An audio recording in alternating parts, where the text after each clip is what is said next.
इस वीडियो की शुरुआत मैं आपको एक कहानी सुना के करूँगा। ये एक वर्ल्ड वॉर टू की कहानी है। तो वर्ल्ड वॉर टू में क्या था कि इन 1940 when Germany was invading France, तो फ्रेंच इस्टेब्लिशमेंट जो थी, जो फ्रेंच डिफेंस थी, तो उन्होंने एक फोर्टिफाइड बॉर्डर लाइन बना रखी थी जो जर्मनी और फ्रांस का बॉर्डर को डिवाइड करती थी। उस लाइन पे उसको कहते हैं लीनिये मेजिनो or Maginot Line as it is pronounced in English. So it was basically nothing but the fortified border line between France and Germany. और फ्रेंच को ये था कि जर्मनी उस लीनिया मेजिनो को कभी क्रॉस नहीं कर सकता। बहरहाल लीनिया मेजिनो फेल हुई और क्रॉस हुई। France was invaded and one over by Germany. अब कहानी क्या है? कहानी है कि जब जर्मन्स राइन रिवर को क्रॉस कर रहे थे, तो there was a bridge they were crossing. तो ब्रिज के नीचे एक औरत खड़ी थी, धोबन, वॉशर वूमन। तो उसने देखा कि ब्रिज के ऊपर कोई हलचल हो रही है, तो she looked upon, and when she looked upon she saw there are soldiers, but the soldiers are wearing different kind of uniform. तो उसने कहा ये फ्रेंच तो हो नहीं सकते। तो उसने पूछा भैया आप कौन? तो उसने कहा हम जर्मन। तो उसने कहा तुम यहाँ पे कैसे आ गए? तुम, ये तो फ्रांस है। तो उसने कहा कि जर्मनी ने फ्रांस को हरा दिया है। Then she said what do you mean? So they said that Germany the France has been won over by Germany. She said, look, you can invade and win France as a piece of land, but not French people. So as long as I am free, France is free.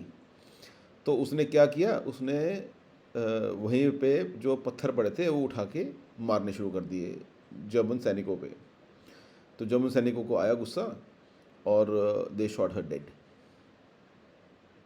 बहरहाल जब ये news छपी अगले दिन अखबारों में कि ऐसे ऐसे एक वॉशर वूमेन थी, उसने निहत्ते ही जर्मन सैनिकों से भिड़ गई और पत्थरों से अटैक कर दिया and she was killed, there was a sense of self pride and nationalism within the France, and the French people said that France was always free and will always remain free. France was free and will always remain free. उस nationalism के base पे the French fought back and they turn Germany out of France. अब मज़े की बात यह है कि ये जो स्टोरी थी, ये जीन पॉल सार्त्रे जो फ्रेंच फिलोसोफर थे, जो एक अखबार भी चलाते थे, उन्होंने ये एक फिक्टिशियस स्टोरी गढ़ी थी। Yes, it was not, there was no washer woman, there was who attacked Germans, and there was no such woman. So she was a fictitious character created by Jean Paul Sartre. And उस fictitious character के base पे understand there was a complete change in the heart of the people of France, and they fought back and won back their pride from Germany. देखिए, ये कहानी मैंने आपको क्यों सुनाई?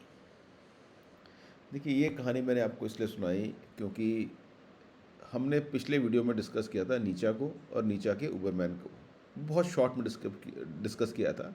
और इस बार हम ना इस वीडियो में थोड़ा सा we will go little deep into the concept of Uberman, जिसको ओवरमैन या सुपरमैन भी कहते हैं।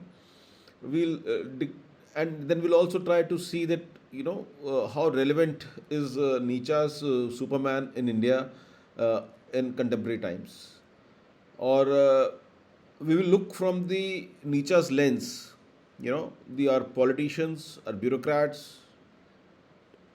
Since I am an advocate, will also try to judge the judiciary. So stay with me in this video, and we'll discuss the Nietzsche's Uberman. And trust me, the washerwoman character is a real Uberman, is the real Nietzsche's Uberman. So stay with me in the video. Stay with me. Let's deep dive into what Nietzsche has to say about Uberman.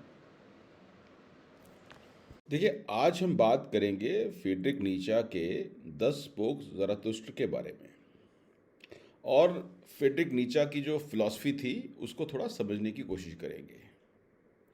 हम examples लेके ये समझेंगे कि आज के India में ये relevant कैसे है। देखिए, नीचा का एक सेंट्रल आइडिया है उबरमैन, यानी कि ओवरमैन या सुपरमैन। अब ये उबरमेंश क्या है? ये एक ऐसा इंसान का कॉन्सेप्ट है जो अपने लिमिट से ऊपर उठता है, अपने आप को रीडिफाइन करता है और दुनिया को एक नए डायरेक्शन में लेके जाता है। देखिए, आज हम देखते हैं कि हिंदुस्तान में we are seeing around us the divisive politics are on peak. आप कोई भी न्यूज़ चैनल खोल के देख लो या कोई सोशल मीडिया उठा लो, हर तरफ आपको पोलराइजेशन मिलेगी। It could be about caste, it could be about religion, और it could be about the regional identities we have. इन सब के बेस पे पीपल आर बीइंग डिवाइडेड, और पॉलिटिशियंस जिनको यूनिटी की, डेवलपमेंट की बात करनी चाहिए, वहाँ वो पब्लिक को आपस में लड़वा रहे हैं purely for their political gains. अब एग्जाम्पल लीजिए।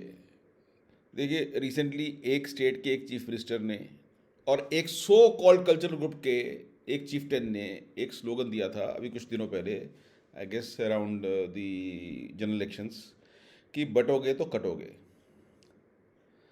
Of course it was very divisive, and media ने भी उसको डिवाइसिव कह के ही बुलाया कि वो you know probably that was aimed to ensure that Hindus don't divide on the basis of caste, and thus all the Hindus vote to a particular party en masse.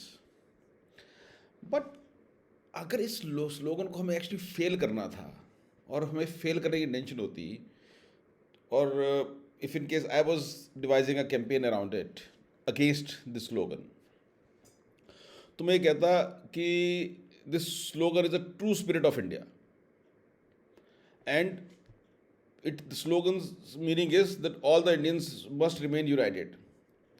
अगर धर्म के नाम पे बटे तो as a country will be divided. But did we actually even think on this dimension? नहीं. Why? Because ऐसा सोचने के लिए मन साफ होना बहुत ज़रूरी है। तो आज most among us are suffering from sick and divisive mentality. ना आपको लगेगा कि ये पॉलिटिक्स से शुरू क्यों की? I'll come on to that. It's not just politics I'm going to talk about. We'll talk about various other things. चलिए एक और एग्जांपल लेते हैं। मैं जिस एरिया का हूँ, I guess most of you know where I am from, okay. तो मैं जिस एरिया को, उस एरिया का लोकल एग्जांपल लेते हैं। So there is a well known MP. He was in a particular party for generations. He quit that party, और basically party छोड़ने के पीछे उसने जो उसकी रिजेंटमेंट की रीज़न थी वो ये था कि भैया, if I am in this party I will never be the CM face, मैं कभी चीफ मिनिस्टर नहीं बनूंगा। तो उसी ग्रज के बाद के कारण उसने पार्टी छोड़ी। अब इसका अगर हम पॉजिटिव आउटलुक देखें तो probably he was not just wanting to be a CM for himself, but the caste और the tribe he belongs to, he wanted कि उसके लोग भी स्टेट को हेड करें। ओके, तो यही उसने रीज़न दी थी लोगों को, and what happened was that for about a decade the people have been supporting him against all odds. और अभी रिसेंटली कंक्लूडेड स्टेट इलेक्शंस में उन साहब की जो लड़की थी वो खड़ी हुई, और बहुत ही टाइट मार्जिन से, with hardly any margin, about 2000 odd votes, वो जीत गई। उसके बाद there was whole lot of drama in the media that he is deciding to quit the party. He may go with some X amount of number of MLAs and break the party, and the other party is going to support him, and he may form the government. Though there was no official communication from him, but media के through सरकार पे, incumbent government पे दबाव बनाया गया। अब and result क्या निकला? एंड रिजल्ट निकला कि स्टेट में गवर्नमेंट फॉर्म हुई, स्टेट कैबिनेट भी बनी, और उन साहब की जो बेटी है, जो फर्स्ट टाइम MLA है और हार्डली एनी मार्जिन जीती, एंड शी वॉज मेड सब random minister. What has happened here? Have the people of the state of that caste or the tribe he belonged to, have they got anything out of it? क्या उनको कुछ मिला? The answer is big no. So when the demand of their chieftain was to make him as the CM, or that was his aspiration, वो तो meet हुई नहीं. But ये game खेल के, प्रेशर पॉलिटिक्स करके, उन साहब ने क्या किया? अपनी बेटी को मिनिस्टर बना दिया. फर्स्ट टाइम एमएलए, जो हार्डली किसी मार्जिन से जीती. She became the minister. Now tell me, would that gentleman be ever have the guts to demand more? क्या वो अपने इलाके के लिए, क्या वो अपने सो कॉल्ड लोगों के लिए जिनको वो सो कॉल्ड रिप्रेजेंट करता है, क्या उनके लिए कुछ मांग पाएगा? Answer is no, because there was a barter, trade off था. ट्रेड ऑफ में उसकी बेटी को मिल गई मिनिस्टर की post. Now what has happened is people slog themselves. For what? People who campaigned for him, people who were after, blindly following him, उन्होंने क्या किया? They did everything only to ensure that that person's daughter becomes a minister in return of nothing. चले, एक example और लूँगा, उसके बाद आपका थोड़ा समझ में आएगा कि मैं इस तरह की एग्जाम्पल शुरू काहे किया. देखिए, अब आते हैं ब्यूरोक्रेसी पे, और साथ में लेते हैं जुडिशरी को.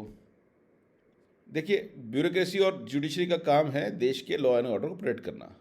बट आर दे नॉट डाग in this स्कैटोलॉजिकल Mayar of corruption? अब देखिए, जुडिशरी की सिचुएशन क्या है, कितनी अलार्मिंग है. अभी हम सब ने देखा है कि केसेस में डिले होता है, and we all know that justice delayed is justice denied. और कभी कभी तो सिस्टम को मैनिपुलेट किया जाता है solely for the purpose of powerful people. For example, आपने अडानी का स्कैंडल देखा, हिंडनबर्ग रिपोर्ट आई, क्या हुआ? नथिंग.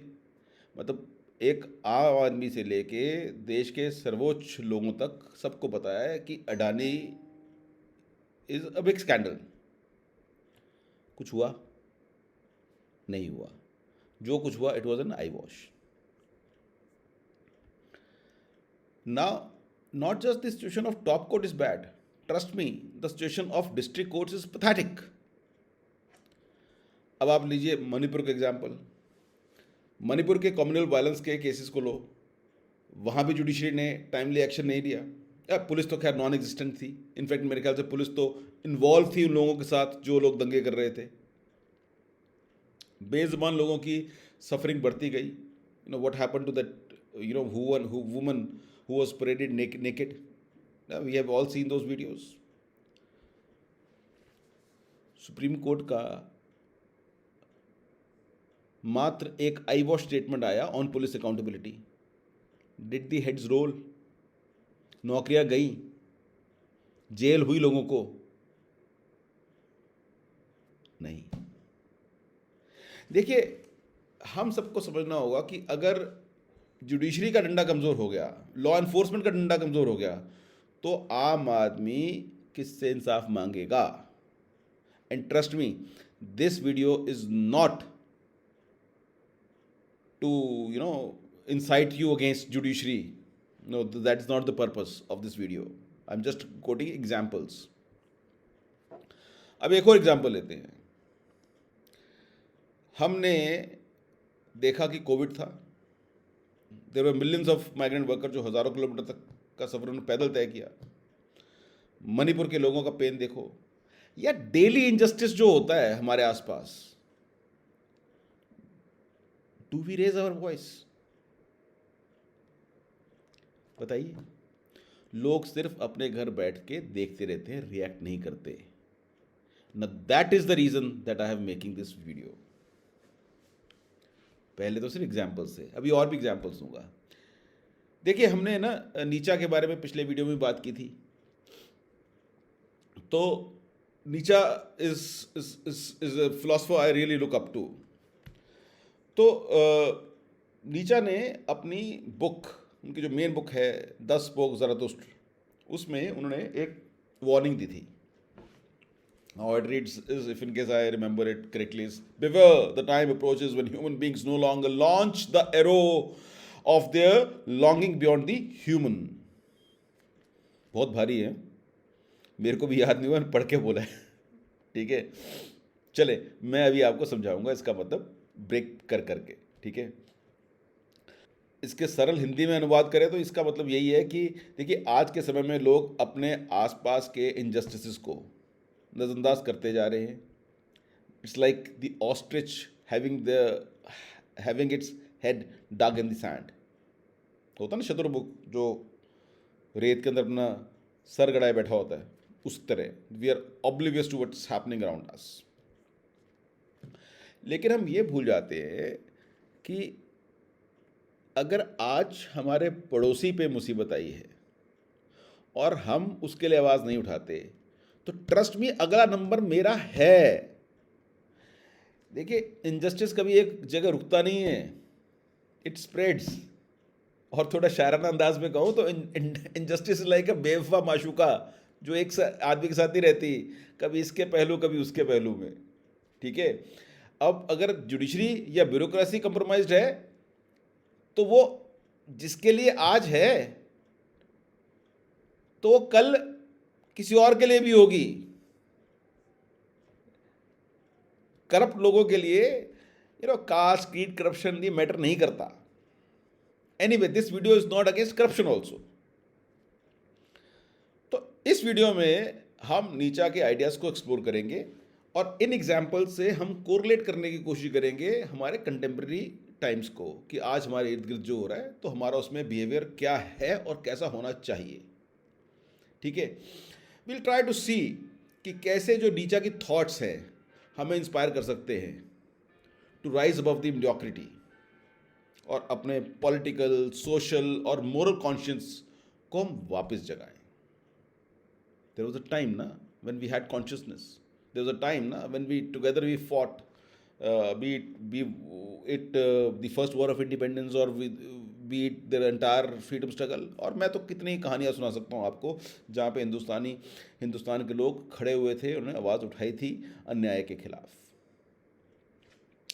देखिए नीचा के आइडियाज़ सिर्फ एक फिलोसफिकल, मेरे लिए सिर्फ एक फिलोसफिकल टेक्स्ट बुक नहीं है. इंडिया के आज के कंटेक्स्ट में देखें तो वो एक ज़रूरत बन गई है. And that exactly is the purpose of me making this video. देखिए मैंने कहा था नीचा ने एक किताब लिखी जिसका नाम है 10 स्पोक ज़रतुष्ट्र. तो अब इसमें वो नीचा क्या कहते हैं? नीचा कहते हैं कि there will be a future where people will no longer aspire to go beyond their current state. Current state क्या है? जो आज मेरी हालत है. ओके, मेरे आसपास जो बुराई है, जो गंदगी फैली हुई है, that is the current state. And slowly people will lose their drive for self improvement and transformation.